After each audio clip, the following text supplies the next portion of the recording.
जय श्री सीताराम मित्रों। भगवत कथा के रसिक बंधुओं, प्रेमी बंधुओं, दयालु भक्तजनों, दयालु माताओं एवं संपूर्ण भारत के सभी देशवासियों, आप सभी को मेरा प्रणाम। मैं ऐसे पुराण टीकमगढ़ मध्य प्रदेश से कह रहा हूँ। मैं डॉक्टर राजेंद्र मिश्रा पिछले 3 वर्ष से निरंतर पुराणों का वाचन कह रहा हूँ, या ये कहें कि कथा कह रहा हूँ। आप सब लोग इसको सुनिए, क्योंकि पुराण विद्या हमारे महर्षियों का सर्वस्व है। ये ध्यान रखिए आप लोग सभी वक्ताओं के द्वारा पुराणों को सुनते हैं जो हमारे टीवी चैनल्स पर आते हैं। इनमें से कुछ विद्वान हैं, कुछ प्रकांड विद्वान हैं, और अब कुछ नए नए ब्रांड भी आ गए हैं, और ये सब अपने अपने स्तर पर कथाएं कहते हैं। इन सभी विद्वानों को, प्रकांड विद्वानों को मेरा प्रणाम, जो निरंतर कथा कहकर सनातन धर्म की सेवा कर रहे हैं। मित्रों, मेरा सिर्फ एक चिंतन है जो मैं आप लोगों के सामने ये कह रहा हूँ, क्योंकि पुराण विद्या हमारे महर्षियों का सर्वस्व है। यह वह अटूट खजाना है। पुराण विद्या एक बहुत अटूट खजाना है हमारे सनातन धर्म का, जो अनेक प्रकार की दरिद्रताओं का शिकार बना भारत पिछले कई वर्ष से, लगभग 2000 वर्ष से तो पक्का है। इसके बाद भी आज भारत धनी है, और आज भी संसार की सभ्य जातियों के समक्ष यह अपना मस्तक ऊंचा रख सकता है। पुराण विद्या, सत्य तो यह है कि पुराण विद्या के समान कौन सी विद्या संसार की किसी जाति के पास है। पुराणों की जो विद्या है, इसमें जो हर तरह के विषय छिपे हुए हैं, ये संसार में किसी के पास नहीं है। पुराण विद्या इस प्रकार की विद्या का अपने कोष में रखकर हिंदू जाति या सनातन धर्म गौरवान्वित होता है। सत्य तो यह है कि पुराण एक ही है, दूसरा है ही नहीं। एक ही पुराण के 18 विभाग किए गए हैं। ये बिल्कुल सत्य है, कोई पुराण स्वतंत्र नहीं है। 18 प्रकार के हैं। जैसे ग्रंथ में कई अध्याय होते हैं, वैसे ही एक ही पुराण के 18 पुराण बनाए गए, और उनका एक नियति क्रम है।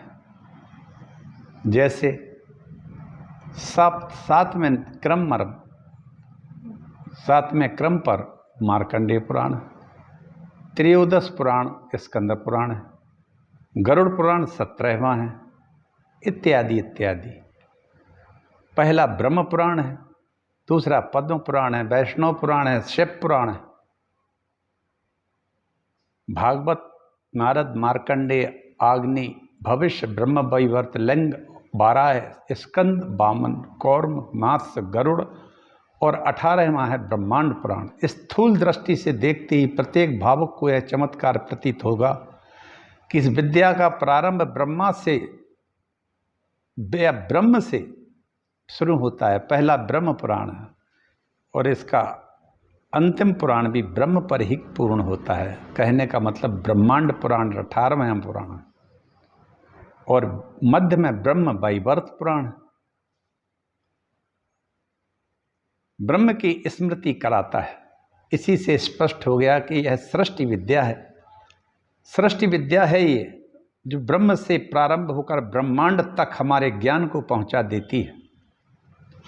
पुराण विद्या ऐसी है जो ब्रह्म से शुरू होती है, ब्रह्म पुराण से, और ब्रह्मांड पुराण तक हमारे लिए पहुंचा देती है। और ये पुराण विद्या एक तरह की सृष्टि विद्या है, क्योंकि विष्णु भगवान के नाभि कमल से उत्पन्न हुआ कमल यह पृथ्वी रूप ही है। इस पद्म को ही रसा अथवा पृथ्वी देवी कहा जाता है। आहा, इतना ही नहीं, इसके पत्र, केसर आदि रूप से विभिन्न विभिन्न वर्षादि का भी यहाँ निरूपण किया जाता है। यह सृष्टि विद्या है, पुराण का मुख्य प्रतिपाद्य विषय है। क्षीर समुद्र में भगवान नारायण सो रहे हैं, लक्ष्मी जी उनके पैर दबा रही हैं। नारद खड़े स्तुति करते हैं। जब उन्हें सृष्टि रचने की इच्छा होती है तब उनकी नाभि से कमल या पद्म निकलता है। उस कमल से चतुर्मुख ब्रह्मा प्रादुर्भूत होते हैं। वे ब्रह्मा स्थावर जंगमात्मक सब विश्व को बनाते हैं। इस नक्शे को ध्यान से रखिए कि अब पूर्वोक्त पुराणों के क्रम पर चलते हैं। हम कार्य से कारण की ओर जाना चाहते हैं, स्थूल से सूक्ष्म में प्रवेश करना है। स्थावर जंगम दृश्य जगत के निर्माता ब्रह्मा के तत्व को पहला ब्रह्म पुराण कहा जाता है, फिर पद्म आता है, फिर विष्णु पुराण आता है। उनके आधार शयन स्थान शेष का वायु पुराण में निरूपण किया गया है। इस वायु पुराण को कहीं कहीं शिव पुराण नाम से भी लिखा जाता है। तात्विक दृष्टि से इन नामों में कोई भेद नहीं है, यह तत्व निरूपण से स्पष्ट हो सकता है। इस शेष के भी आधार पर क्षीर सागर का 5वां भागवत समझा जाता है। सारस्वत कल्प कहते हैं। सारस्वत इदम सारस्वत, अब कर रह गए नारद भगवान। उनका निरूपण छठा नारद पुराण है। पहले 6 पुराणों में सृष्टि का पुराण उक्त चित्र है, एक एक करके विशद रूप से समझा दिया गया। और इसी में जो चौथा शिव पुराण है, आइए हम उस पुराण की कथा कहते हैं। मित्रों, एक 5 में, ये सभी पुराण 5 में वेद कहे गए हैं। इस तरह से हम एक ही पुराण के 18 पुराणों के जो भेद है, जो सृष्टि क्रम है इनमें, उन्हीं चौथे नंबर के पुराण शिव पुराण का हम वाचन या पाठन करते हैं। आइए एक छोटा सा हम मंगलाचरण करते हैं। मैं कथा टीकमगढ़ मध्य प्रदेश से कह रहा हूँ। मैं डॉक्टर राजेंद्र मिश्रा नित्य कहता हूँ, पिछले 3 वर्ष से कह रहा हूँ। चलिए एक छोटा सा मंगलाचरण करते हैं, इसके बाद कथा को आगे बढ़ाते हैं। और कथा कोटि रुद्र संहिता में चल रही है। पार्वती जी भगवान शंकर जी से कहती हैं, विश्वनाथ मम नाथ पुरारी, त्रिभुवन महिमा विदित तुम्हारी, चर अचर नाग नर देवा, सकल करहीं पद पंकज सेवा। प्रभु समरथ सर्वज्ञ शिव, सकल गणा कला गुण धाम, और जोग ज्ञान वैराग्य निधि, प्रणत कल्प तरुणाम, सियावर रामचंद्र की। ओम नमोस्तु रामाय सा लक्ष्मणाय देव्यै च तस्यै जनकात्मजायै, नमोस्तु रुद्रेन्द्रयमानिलेभ्यो, नमोस्तु चंद्राग्नि मरुद्गणेभ्यः।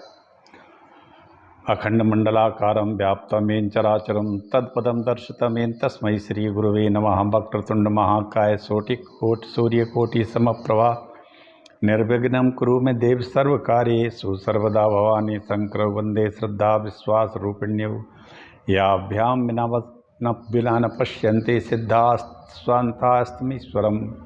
नारायणं नमस्कृत्य नरं चैव नरोत्तमं देवीं सरस्वतीं व्यासं ततो जयमुदीरयेत्। नमो देव्यै महादेव्यै शिवायै सत्तं नमः। नमः प्रकृत्यै भद्रायै नीता प्रणता स्मताम्। तुलसीदास के पद कमल बारंबार मनाए, गुण गावौ श्री राम के हनुमत होई सहाय। सियावर रामचंद्र की जय।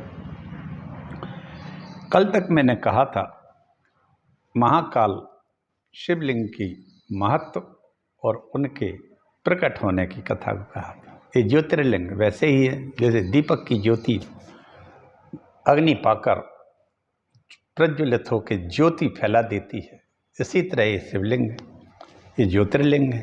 इससे प्रकाश, भक्ति का, ज्ञान का, वैराग्य का, आध्यात्म का,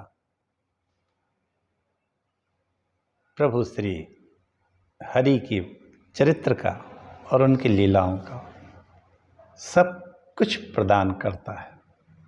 लौकिक पारलौकिक जीवन सब कुछ प्रदान करता है। मित्रों, मैंने कल कहा था कि ये श्रीकर नाम का गोप भगवान शिव की पूजा करते करते शिव जी इतने प्रसन्न हो गए कि वो अगले जन्म में नंद बाबा बना, जिनके यहाँ भगवान कृष्ण माता यशोदा के पास माता पिता के रूप में कृष्ण भगवान ने माना इनको और उनको बड़ा सुख दिया। ऐसी महाकाल की कृपा श्रीकर पर हुई थी। ये श्रीकर की बड़ी अच्छी कथा है, आप लोग पढ़िए। श्रीकर चंद्रसेन नामक राजा के समय था। हनुमान जी आए, शिव जी हनुमान जी को की और श्रीकर बालक की प्रशंसा करने लगे। बड़ा भक्त था ये।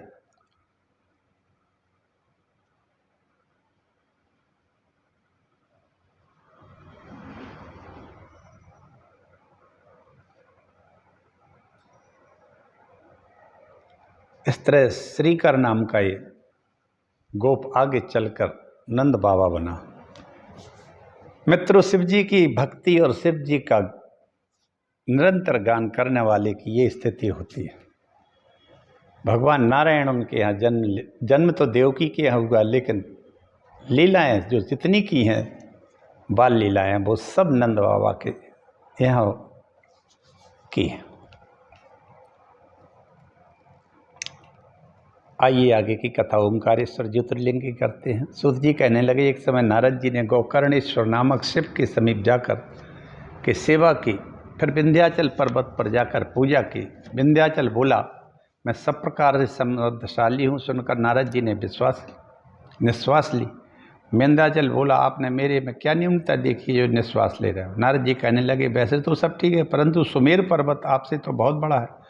विंध्याचल पर्वत सोचने लगा, मेरे जीवन को धिक्कार है। मन में धारणा की, यद्यपि जग दारुण दुख नाना और सबते कठिन जाति अवमाना। अब मैं विश्वेश्वर शिव की आराधना और तपस्या करूंगा। संसार में जितने भी दुख हैं, बहुत सारे त्रिविध तरह दुख हैं, दैहिक हैं, दैविक हैं, भौतिक हैं, आध्यात्मिक, आधिदैविक, आदि भौतिक। तीन तरह के ये दुख सभी व्यक्तियों को, सभी जीवों को, खास तौर पर मनुष्यों को हमेशा भासते रहते हैं और दुख मिलता रहता है। लेकिन भगवान शिव जिस पर कृपा करते हैं, तीनों के तीनों ताप दूर हो जाते हैं। चलिए, तप बल रचई प्रपंच विधाता, तप बल विष्णु सकल जग त्राता, तप बल शंभु करहि संहारा, तप बल शेष धरई महिधारा। तप से सब लोग अपना अपना कार्य करते हैं। ऐसा निश्चय करके ओंकार शिव स्थित, जहाँ ओंकार शिव स्थित थे, वहाँ पार्थिव लिंग बनाकर 6 माह शिव आराधना करता रहा। अंत में शिव जी तब से प्रसन्न होकर प्रकट हुए और वरदान मांगने को कहा। विंध्याचल पर्वत बोला, मनोवांछित कार्य करने की क्षमता प्रदान करो। शिव जी सोचने लगे, यह इस वरदान का प्रयोग दूसरों को कष्ट देने को करेगा। शिव जी बोले, तुम्हारी जैसी इच्छा हो वैसा करना। उसी समय में देवता और ऋषियों ने कहा, भोलेनाथ, अब आप यहीं पर स्थित होकर संसार का मंगल करें। शिव जी वहीं स्थित हो गए। वह ओंकार लिंग था जो दो रूपों में विभक्त हो गया। सदा शिव जी ओंकार प्रणव हुए और पार्थिव शिवलिंग परमेश्वर नाम से प्रसिद्ध हुए। दोनों ज्योतिर्लिंग भक्तों को अभिष्ट फल देते हैं। सभी देवता और ऋषि शिव को पूजा कर यथास्थान चले गए। विंध्याचल पर्वत भी वरदान पाकर प्रसन्न हो गया। जो प्राणी यहाँ आकर शिव जी का पूजन अर्चन करता है, उसे गर्भवास का दुख नहीं झेलना पड़ता है। वो गर्भवास के आवागमन से मुक्त हो जाता है। ये ओमकार शिवलिंग इंदौर से 80 किलोमीटर दूर है और विंध्य पर्वत में नर्मदा जी के तट पर है। बड़ा सुंदर स्थान है। वहीं ओंकारेश्वर है, ज्योतिर्लिंग है। वहीं परमेश्वर के रूप में भी भगवान विराजते। ये ओंकारेश्वर महाराज की कथा है। आगे केदारेश्वर की कथा है। वो एक अलग बात है। वरदान पाकर विंध्य पर्वत बढ़ने लगा। सूर्य के मार्ग को रोकने लगा, सूर्य तक पहुंचने का प्रयास भी करने लगा ताकि वो सुमेरु पर्वत से बड़ा हो जाए। लेकिन अगस्त्य ऋषि उसी समय दक्षिण की ओर जा रहे थे। विंध्य पर्वत के पास पहुँचे तो विंध्य पर्वत अपने सगुण रूप में आ गया। बोला, महाराज आपकी मैं क्या सेवा करूं? बोले, मुझे उस पार जाना है, इसलिए तुम नीचे हो जाओ और जब तक मैं लौट के ना आऊँ तब तक इतना ही रहना।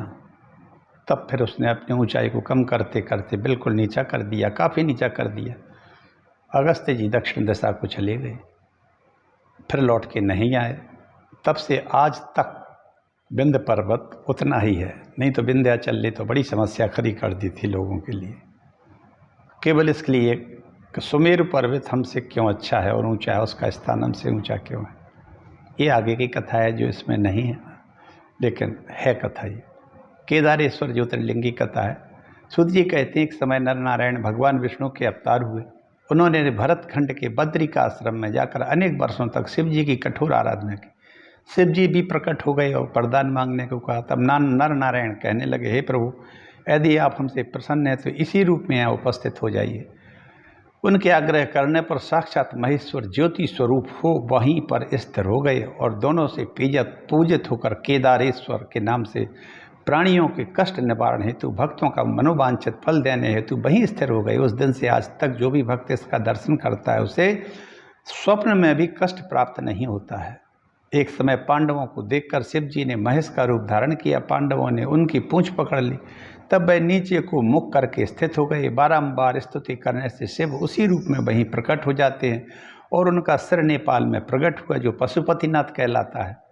और पांडवों ने वहाँ पूजा अर्चना की, इच्छित वरदान पाकर के आनंद से रहने लगे। जो वहाँ कंकण देते हैं उन्हें शिवलोक की प्राप्त होती है। केदारेश्वर इस भूखंड के स्वामी हैं। जो वहाँ जाकर पूजन करते हैं, प्रसाद ग्रहण करते हैं, उनका पुनर्जन्म नहीं होता है। केदारेश्वर कामनाओं की पूर्ति करते हैं, कष्टों का अंत करते हैं। केदारेश्वर की यात्रा में दैव योग से मृत्यु होने पर वह प्राणी जीवन मुक्त हो जाता है। इस आख्यान के श्रवण से सभी पापों का क्षरण हो जाता है। ये हिमालय पर्वत में है। 4 धाम के नाम से यात्रा होती है, बद्री विशाल, केदारनाथ, गंगोत्री और यमुनोत्री। ये नरनारायण पर्वत के समीप है। उत्तरकाशी जिले में ये स्थित है। अब तो वहाँ बड़ा विकास हो गया है। सन 2013 में बड़ी भारी प्रलयंकारी बाढ़ आई थी जिसमें काफ़ी लोग हताहत हो गए थे। तब से वहाँ सरकार ने काफ़ी अच्छे इंतजाम कर दिए हैं लोगों के आने जाने के, रहने के। और सबसे बड़ी बात तो है कि उस समय एक विशाल शिलाखंड हिमालय से ढड़कता हुआ आया और केदारनाथ महाराज के पीछे वो चट्टान रुक गई और मंदिर के चारों तरफ प्रलयंकारी बाढ़ आ गई। लेकिन केदारनाथ मंदिर का कुछ बाल बांका नहीं। आज भी वो शिला केदारनाथ मंदिर के पीछे है। इस तरह भगवान शिव की इस लीला को सबने अभी इस कलिकाल में भी देखा है। केदारनाथ बहुत प्राचीन ज्योतिर्लिंग है।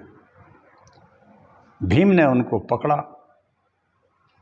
शिव जी से नीचा मुंह करके चले गए तो वो मुँह जो है निकला नेपाल में। वहाँ के ज्योतिर्लिंग को मुख को पशुपतिनाथ कहते हैं और यहाँ इनकी पीठ की पूजा होती है।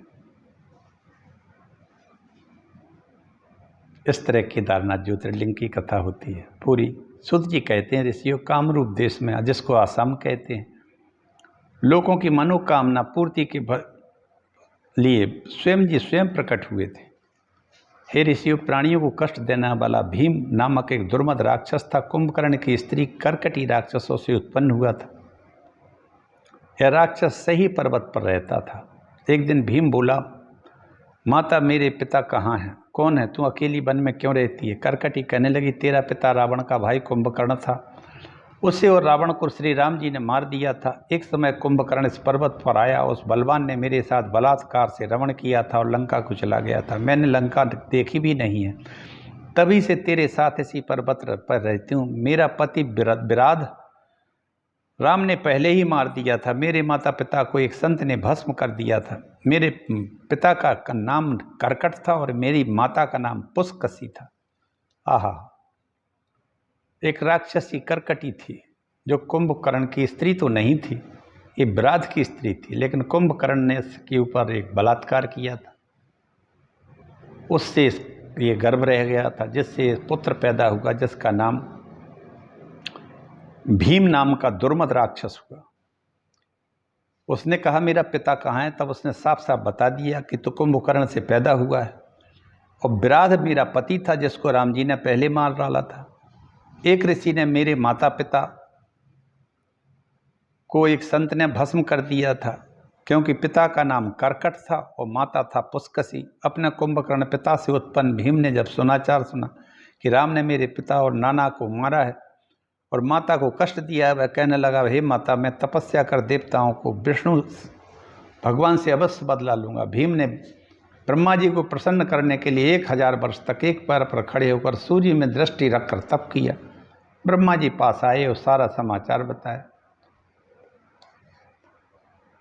ब्रह्मा जी ने भीम के पास आकर कहा, वरदान मांग ले। भीम बोला, यदि आप वरदान देना चाहते हो मुझे बड़ा बलवान बना दो। तथास्तु कह दिया। ब्रह्मा जी से अति बलवान होने का वरदान पाकर भीम माता पिता से प्रणाम करके कहने लगा, अब मैं इंद्र आदि देव और इनके सहायक विष्णु आदि को जीत करके अपने संबंधियों की मृत्यु का बदला लूँगा। तदनंतर भीम ने इंद्र आदि देवताओं को जीत कर उनके स्थानों से निकाल दिया, विष्णु भगवान को युद्ध में जीत लिया, संसार में पूजा पाठ करने वालों को मारकर धर्म का लोप करने लगा। कहने लगा, मैं ही भगवान हूँ। ते सब लोक लोकपति जीते, भय देव सुख संपत्ति रीते। काम रूपेश्वर शिव भक्त राजा ने कारागार में शिव जी की आराधना करना शुरू कर दी। शिव का ध्यान नमः शिवाय जप करने लगा। राक्षस भीम ने सारे भूमंडल को अपने अधिकार में कर लिया। धार्मिक कृत्य पूजा पाठ भी बंद करवा दिए एवं स्वयं भगवान बन बैठा। कहा मेरा नाम का जप करो। अस्य भ्रष्ट आचारा भाषण सारा, धर्म सुनिए नहीं काना। तेहि बहु विधि त्रासई, देश निकासई, जो कहे वेद पुराना।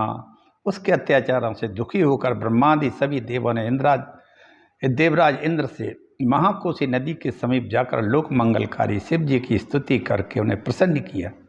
शिव जी की पार्थिव मूर्ति बनाकर पूजा करके स्तोत्रों से पूजा किया, शिव जी को प्रसन्न किया। पूजा से प्रसन्न शिव जी कहने लगे, देवो तुम्हें क्या कष्ट। देवता कहने लगे, आप अंतर्यामी आमी हैं, सब जानते हैं। भीम राक्षस ब्रह्मा जी के वरदान से देवताओं को जीत लिया है। वह करकटी का पुत्र जो कुंभकर्ण से उत्पन्न है, रात और दिन सृष्टि में उत्पात कर रहा है, उसका वध करिए। शिव जी कहने लगे, देवताओं आप चिंता मत करो, तुम कारागार में बंद काम रूपेश्वर राजा को जाकर बता दो कि इस दुष्ट को मैं शीघ्र ही मारे देता हूँ। शिव जी राजा की रक्षार्थ भक्त राजा के पास गुप्त रूप से गणों सहित रहने लगे। राजा के द्वारा पूजा करने की बात को दैत्यों ने भीम से कहा।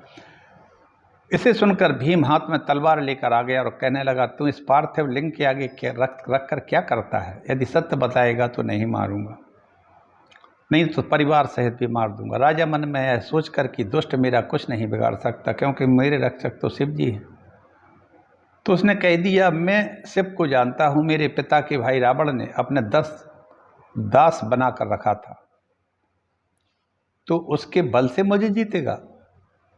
वो कहता है कि जिस शिव को तू भजता है उन शिव को तो हमारे पिता के बड़े भाई रावण ने दास बना लिया, नीच अधम।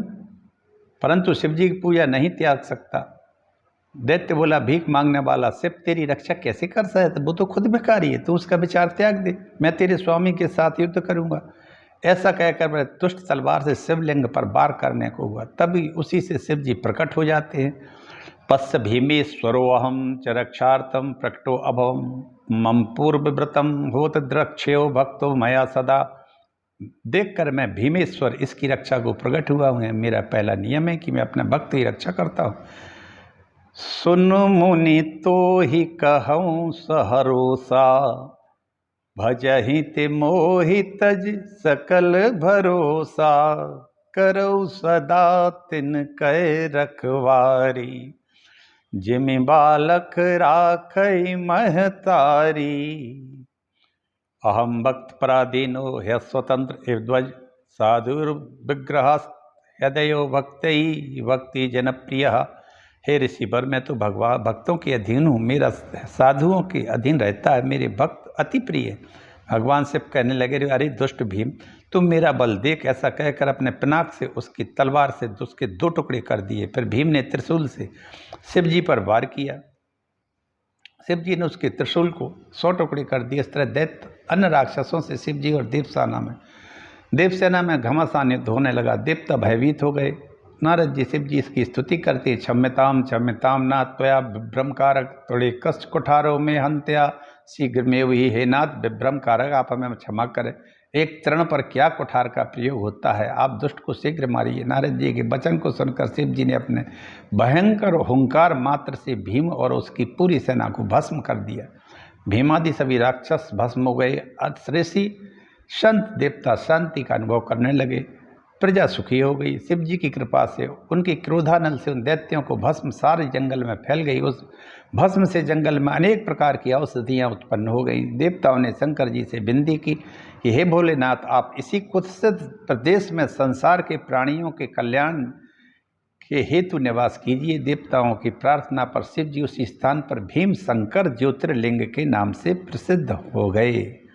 हरे रामा राम राम सीता राम राम राम सीता राम राम राम सीता राम राम राम। हरे रामा राम राम सीता राम राम राम सीता राम राम राम। ये भीम शंकर ज्योतिर्लिंग की कथा मैंने आपको सुनाई।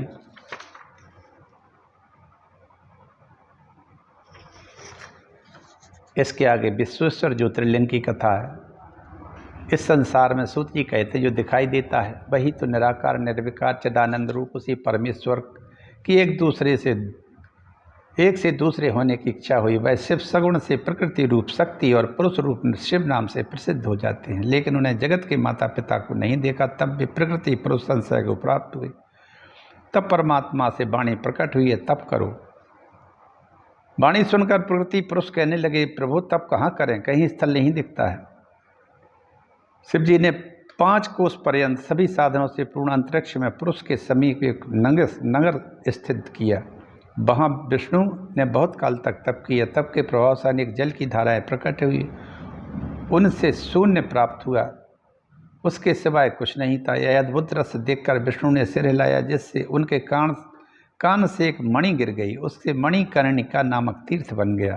आहा, जिसे शिव जी ने पंचकोश को अपने त्रिशूल पर धारण किया था, वह विष्णु ने अपनी स्त्री के साथ वहीं शयन किया। शिव जी की प्रेरणा से विष्णु की नाभि से कमल से ब्रह्मा जी, उन्होंने शिव की आज्ञा से 14 श्लोकों तथा 50 करोड़ योजन के विस्तार से ब्रह्मांड का विस्तार किया।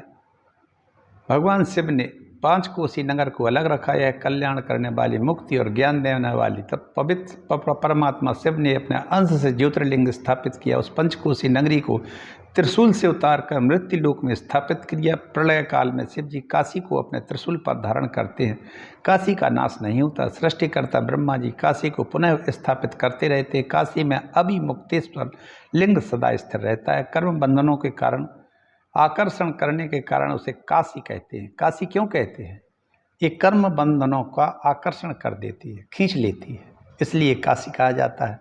यहाँ प्राणियों को सायुज्य मुक्ति प्राप्ति होती है। पंचकोशी करोड़ों हत्याओं का नाश करने वाली ब्रह्मा विष्णु सभी काशी की प्रशंसा करते हैं। सूत जी बोले, मैं 100 वर्षों में भी काशी का वर्णन नहीं कर सकता हूँ। तब निर्गुण और उनके अनेक गुणवान कैलाशपति ने कालाग्नि रुद्र के रूप में शिव जी से प्रार्थना की। देव देव महादेव कालमय सुवेशजा त्वं त्रिलोकपति सत्यम विषय ब्रह्मा अच्युतादि, हे देवों के देव महादेव, काल रूप रोग की औषधि, तीनों लोकों के पति ब्रह्मा विष्णु आदि से सेवित आप काशी में ही निवास करें। मैं अत्यंत सुख के कारण ध्यान करते हुए यहीं रहूँगा। तब शिव जी प्रार्थना सुनकर लोक उपकार के कारण राजा उस श्रेष्ठ नगरी में रहने लगे। ये काशी की कथा है।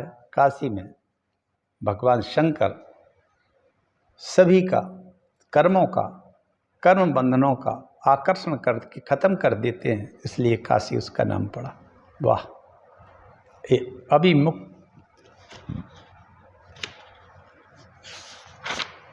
विश्वेश्वर विश्वनाथ जिसको हम कहते हैं, ज्योतिर्लिंग की कथा है।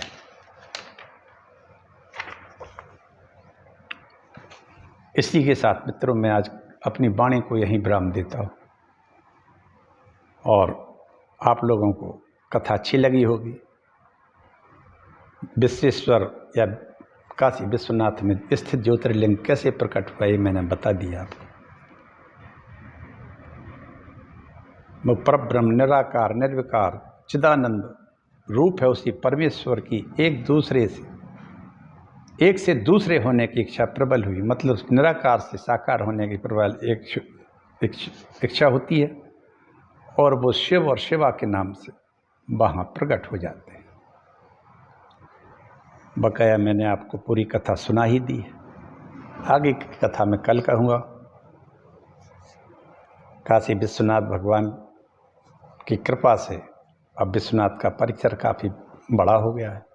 पहले बहुत छोटी और संकीर्ण गलियां थीं जाने के लिए मंदिर में, अत्यंत संकीर्ण थी।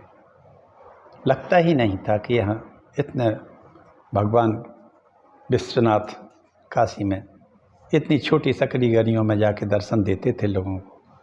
लेकिन आज जो सरकारें आई हैं, उन्होंने काशी विश्वनाथ के अपने पुराने स्वरूप को स्थित कर विकास कर दिया है। गंगा जी से सीधे काशी विश्वनाथ मंदिर में जा सकते। जय हो बाबा विश्वनाथ की। सारे विश्व का भला हो, विश्व में शांति हो, और सभी लोग भगवान शंकर की कृपा से सुखी रहें, और भगवान शंकर में सभी की दृढ़ स्थिति रहे। क्योंकि ब्रह्मांड में जो कुछ भी जहाँ जिस रूप में है, नाम और रूप में की माया से जरूर आदमी विमूढ़ हो रहा हो, लेकिन प्रकारांतर से सभी लोग शिव जी को ही भजते हैं। कोई निराकार उनके स्वरूप को भजता है, कोई साकार रूप में भजता है, कोई राम रूप में भजता है, कोई कृष्ण रूप में भजता है। सत्य तो यह है कि उनके सहस्त्रों नाम हैं, एक नाम से उनका निरूपण नहीं हो सकता है। मित्रों, आइए हम सब भगवान शिव की शरण में चलें। हर हर महाकाल, हर हर महादेव, जय बाबा विश्वनाथ। इसी के साथ मैं अपनी वाणी को विराम देता हूँ। जय श्री राम, जय हिंद, वंदे मातरम।